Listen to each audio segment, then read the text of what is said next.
العلم هو النور الهادي والمفتاح لكل الخير من يريد الله به خيرا.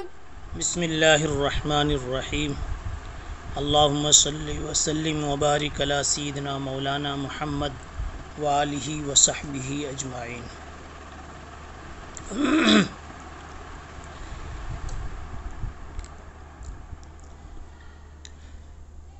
حتی اتت بہ ورقۃ بن نوفل بن اسد بن عبد العزى بن عم خدیجۃ.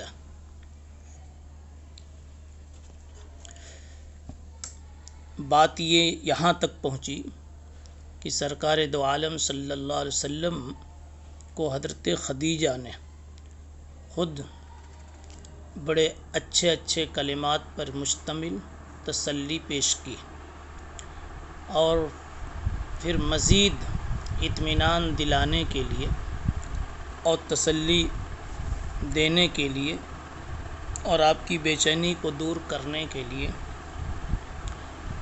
حضرت خدیجہ نے ورقہ ابن نوفل سے آپ کی ملاقات کروائی. بلکہ بیہقی میں امام بیہقی رحمۃ اللہ علیہ نے دلائل النبوہ میں حضرت سعید ابن مسیب رحمۃ اللہ علیہ سے ایک مرسل روایت یہ نقل کی ہے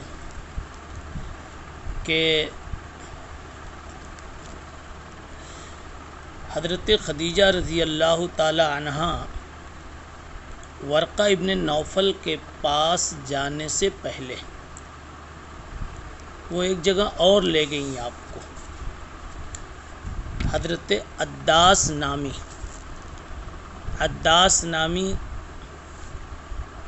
ایک شخص نصرانی مذہب پر تھے، ان کے ہاں لے گئی، جو اہل نینوا میں سے تھے. عتبہ ابن ربیعہ ابن عبد شمس کے وہاں غلام تھے.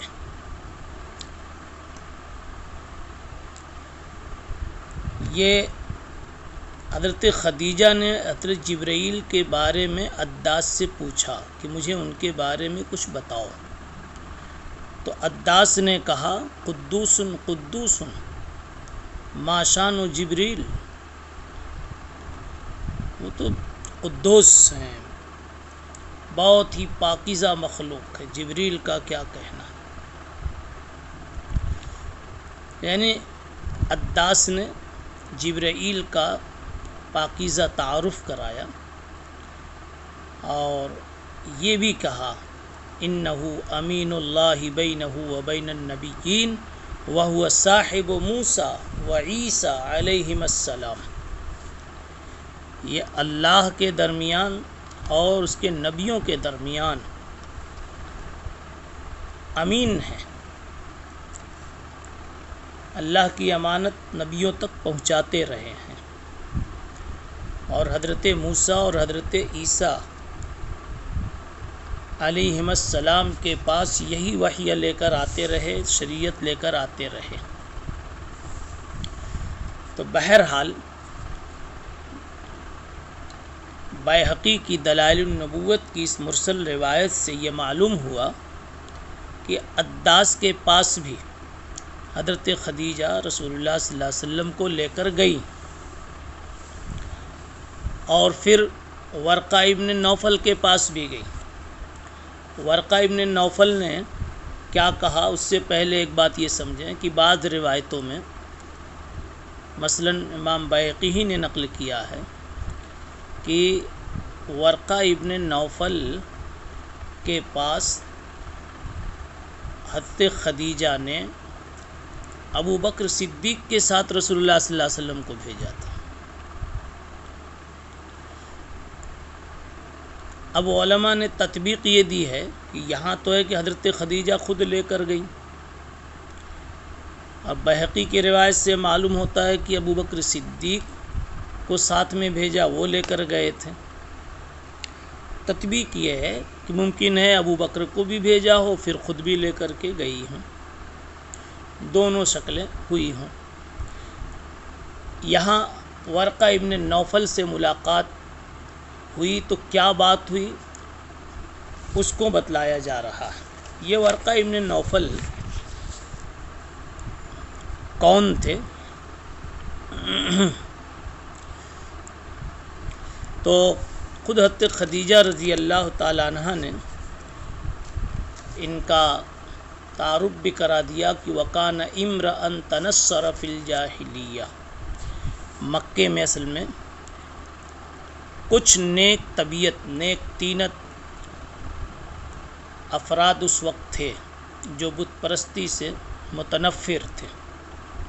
ان میں ورقہ کا ایک نمایاں نام ہے، اس کے علاوہ زید ابن عمرو ابن نفیل تھے۔ یہ دونوں دین حق کی تلاش میں، کہ بت پرستی ان کی طبیعت کو نہیں بھاتی تھی، وہ جانتے تھے کہ یہ غلط ہے، بتوں سے ہمیں کچھ ملتا نہیں، پھر اس کی عبادت کیوں کریں؟ جو سب کچھ دینے والا ہے اس ہستی کی عبادت کی جائے۔ تو اس کا طریق معلوم کرنے کے لیے اور دین حق معلوم کرنے کے لیے ورقہ اور زید ابن عمرو ابن نفیل یہ دونوں ملک شام گئے، اس لیے کہ شام میں آسمانی دین کے اچھے علماء موجود تھے۔ تو وہاں بعض راہب ایسے مل گئے جو اصل دین نصرانیت پر، دین عیسائیت پر قائم تھے، چنانچہ وہ ان کے ہاتھ پہ نصرانی ہو گئے۔ اسی کو یہاں کہا وَكَانَ امْرَأً تَنَصَّرَ فِي الْجَاهِلِيَّةِ۔ تو ورقہ تو یہاں مسلمان ہو گئے۔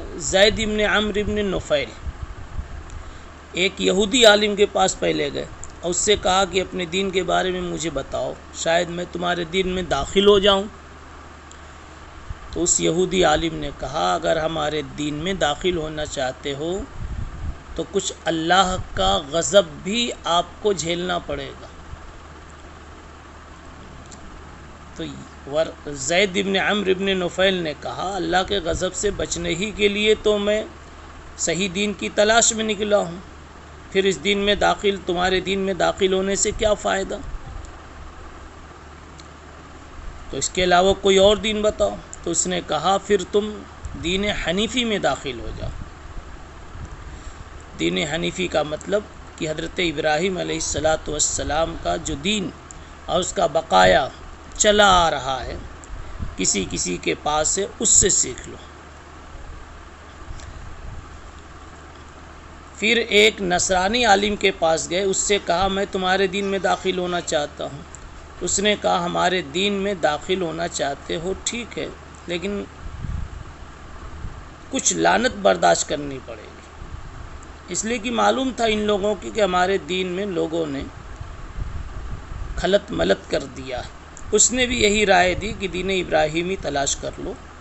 تو زید ابن عمرو ابن نفیل نے حضرت ابراہیم علیہ السلام کے دین پر ہونے کی اللہ کے سامنے شہادت دی اور کہا اللہم انی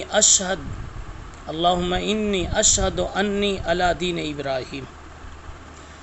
یہ ورقہ ابن نوفل کی بات آئی تو ان کے ساتھی زید ابن عمرو ابن نفیل کی بھی بات آپ کو سنا دی گئی۔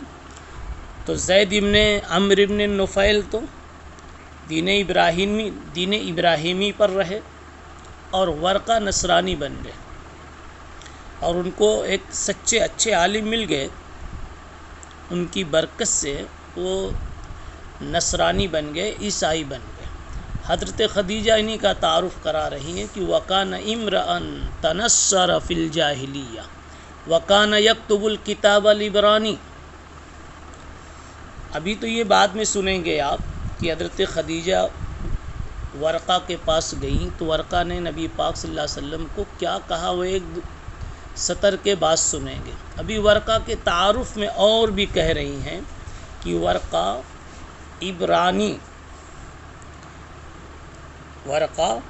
عبرانی زبان لکھنا پڑھنا جانتے تھے۔ وَكَانَ يَكْتُبُ الْكِتَابَ الْعِبْرَانِيَّ فَيَكْتُبُ مِنَ الْإِنْجِيلِ بِالْعِبْرَانِيَّةِ۔ تو وہ انجیل کو عبرانی زبان میں لکھتے تھے، جتنی بھی اللہ توفیق دیتے تھے وہ لکھتے تھے۔ اصل میں انجیل سریانی زبان میں تھی، اور آپ سمجھیں سریانی زبان اور پہلے ہے، عبرانی زبان بعد میں۔ علماء نے لکھا ہے کہ سریانی کو سریانی اس لیے کہا جاتا ہے کہ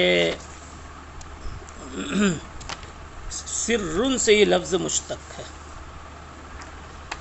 آدم علیہ السلام کو حق تعالی شانہ نے جو کچھ باتیں بتائی تھی وہ چپکے سے خاموش طریقے پر بتائی تھی، خاموش طریقے پر بتائی تھی۔ اس زبان کا نام سریانی پڑ گیا، اسی زبان میں انجیل بھی آئی تھی۔ علامہ انور شاہ کشمیری رحمۃ اللہ علیہ نے بتلایا ہے، فیض الباری میں ہے کہ سریانی یہ سیریا کی طرف، سوریہ کی طرف یعنی ملک شام کی طرف منسوب ہے۔ عبرانی زبان یکتب بالعبرانیہ، یہ عبرانی زبان کیا چیز ہے؟ اس کے بارے میں یہ منقول ہے کہ حضرت ابراہیم علیہ السلام کی اصل زبان تو سریانی تھی، لیکن جب نمرود نے ابراہیم علیہ السلام پر ظلم کرنے کا پلان بنایا تو ابراہیم علیہ السلام وہاں سے نکلے۔ راستے میں ایک دریا پڑا، دریا پار کرتے ہوئے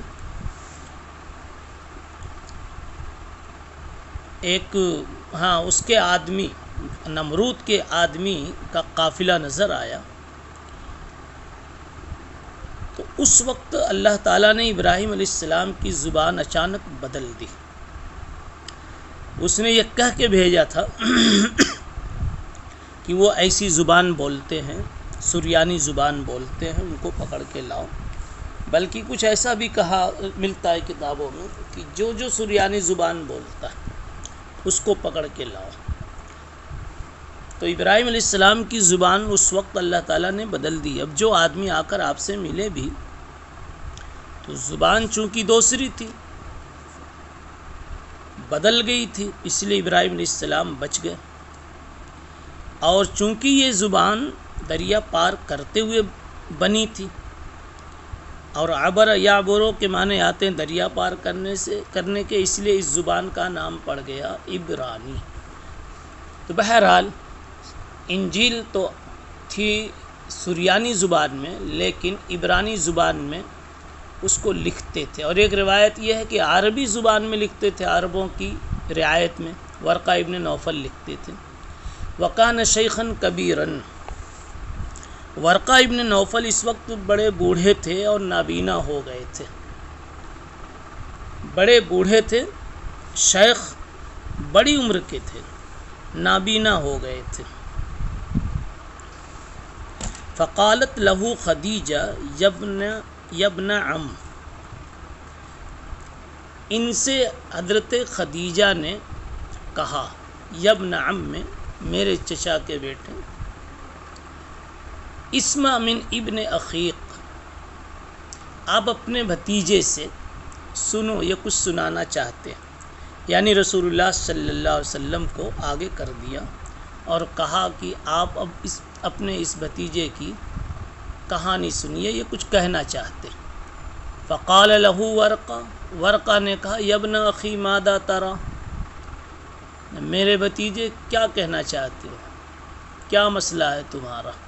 فاخبرہ رسول اللہ صلی اللہ علیہ وسلم خبر ما رأى، تو رسول اللہ صلی اللہ علیہ وسلم نے فرمایا وہ سب کچھ سنا دیا جو آپ نے غار حرا میں دیکھا۔ تو ورقہ نے کہا، ھذا الناموس، فقال له ورقہ، ھذا الناموس الذي نزل اللہ علی موسیٰ، یہ وہی فرشتہ ہے جس کو اللہ نے موسیٰ پر نازل کیا تھا۔ ورقہ نے پوری بات سن کر کے فوراً کہہ دیا کہ آپ کوئی دوسرا خیال نہ لاویں، اور کوئی بھی کوئی دوسرا خیال نہ لاوے، یہ تو وہی جبریل ہیں، وہی فرشتہ ہے جو موسیٰ علیہ السلام کے پاس آیا کرتا تھا۔ عربی میں ایک لفظ ناموس ہے اور ایک لفظ جاسوس ہے۔ رازدار کو ناموس کہتے ہیں، جو اچھے راز کا ہم راز ہوتا ہے، اور اگر شر کے معاملے میں کوئی آپ کی پوشیدہ بات اپنے پاس محفوظ رکھتا ہے تو اس کو جاسوس کہتے ہیں۔ تو ناموس بول کر کے فرشتہ مراد ہے، صاحب امانت اور صاحب راز مراد ہے کہ یہ تو وہی فرشتہ ہے، چاہے وہ جبریل ہو چاہے اسرافیل ہو، یہ ایک رازدار ہے اللہ کی طرف سے جو موسیٰ علیہ السلام پر آیا کرتا تھا اور آپ کے پاس بھی آیا ہے۔ موسیٰ علیہ السلام کا نام لیا، عیسیٰ علیہ السلام کا نام نہیں لیا، جبکہ خود ورقہ ابن نوفل نصرانی تھے، تو مناسب یہ تھا کہ حضرت عیسیٰ علیہ السلام کی مثال دیتے۔ علامہ سہیلی نے روض العنف میں اس کا جواب دیا ہے کہ نصرانی لوگ عیسیٰ علیہ السلام کو پیغمبر نہیں مانتے تھے بلکہ خدا کا بیٹا کہتے تھے، یعنی نبوت سے اٹھا کر بنوت تک وہ بات انہوں نے پہنچا دی تھی، اس لیے عیسیٰ پر وحی آنے کا تصور نہیں تھا، اس وجہ سے انہوں نے اس نبی کا نام لیا جن کی نبوت کے بارے میں کوئی اختلاف نہیں تھا۔ عیسیٰ علیہ السلام کو یہودی نہیں مانتے تھے، لیکن موسیٰ علیہ السلام کو یہودی مانتے تھے اور عیسائی بھی مانتے تھے۔ تو حافظ ابن حجر رحمۃ اللہ علیہ نے یہ دوسرا جواب بھی لکھا، فرمایا کہ موسیٰ علیہ السلام کی رسالت متفق علیہ تھی یہود و نصارہ کے درمیان، اور عیسیٰ علیہ السلام کی رسالت کو صرف عیسائی تو مانتے تھے، یہودی نہیں مانتے تھے۔ ایک وجہ یہ بھی ہو سکتی ہے کہ موسیٰ علیہ السلام کے پاس آنے والی شریعت اس میں احکام تھے، اور عیسیٰ علیہ السلام کے پاس جو آنے والی شریعت تھی اس میں احکام بہت کم تھے، نصیحت کی باتیں زیادہ تھیں، اور شریعت کا اصل مقصد ہوتا ہے بندوں کو احکام بتانا تاکہ اس کے مطابق بندے اپنی زندگی گزار سکیں۔ اب آگے ورقہ ابن نوفل نے اپنا جذبہ بھی بتایا، یا لیتنی فیہا جزعا، کاش میں اس وقت طاقت والا ہوتا، جزعن قوت والا اور طاقت والا ہوتا، اور کاش یا لیتنی اکون حیا، میں زندہ ہوتا، اذ یخرج کا بھی ہے، یخرج کا قوم کا، جبکہ آپ کی قوم آپ کو نکالے گی۔ آپ صلی اللہ علیہ وسلم نے فرمایا او مخرجیہم، کیا مجھے یہ نکالیں گے؟ آپ نے فرمایا ہاں، لم یأت رجل قط بمثل ما جئت به الا عودیہ، جو چیز آپ نے پیش کی ہے ایسی جس نے بھی بات سنائی ہے آ کر کے اس کے ساتھ عداوت کی گئی ہے، الا عودیہ، اس لیے وہ دن آنے والا ہے۔ اور پھر کہا جذبات میں ڈوب کر وَإِن يُدْرِكْنِي يَوْمُكَ أَنْصُرْكَ نَصْرًا مُعَزَّرًا، اگر مجھ کو آپ کا وہ زمانہ یعنی آپ کی نبوت و رسالت کے پھیلنے کا زمانہ ملتا تو میں آپ کی بھرپور مدد کرتا، لیکن ورقہ زیادہ دن تک حیات نہیں رہے، وفات پا گئے۔ وفتر الوحی، اور پھر وحی رک گئی، یعنی یہ بتایا کہ ورقہ نے اپنے جذبات تو بتلائے لیکن وہ دن ملا نہیں، اس لیے جب ملا نہیں تو مدد کرنے کی نوبت آئی نہیں، اس سے پہلے ہی دنیا سے رخصت ہو گئے۔ پھر راوی کہتے ہیں کہ فطر الوحی، کچھ دنوں کے لیے اور کچھ سالوں کے لیے، قول کے مطابق 3 سال کے لیے، ایک قول کے مطابق 2.5 سال کے لیے، ایک قول کے مطابق 6 مہینے کے لیے وحی کے آنے کا سلسلہ موقوف رہا۔ اس کو کہا وہ فتر الوحی، وحی رک گئی۔ اب ایک مسئلہ یہ ہے جس کو اگلی مجلس میں حل کریں گے کہ کیا ورقہ پھر مسلمان مانے جائیں گے؟ انشاءاللہ اگلی مجلس میں اس کا جواب دیا جائے گا۔ سبحان اللہ وبحمدہ، سبحان اللہ العظیم۔ السلام عليكم. لا تنسوا الاعجاب بالفيديو والاشتراك في القناة تشجيعا لنا لنستمر بنشر المزيد إن شاء الله.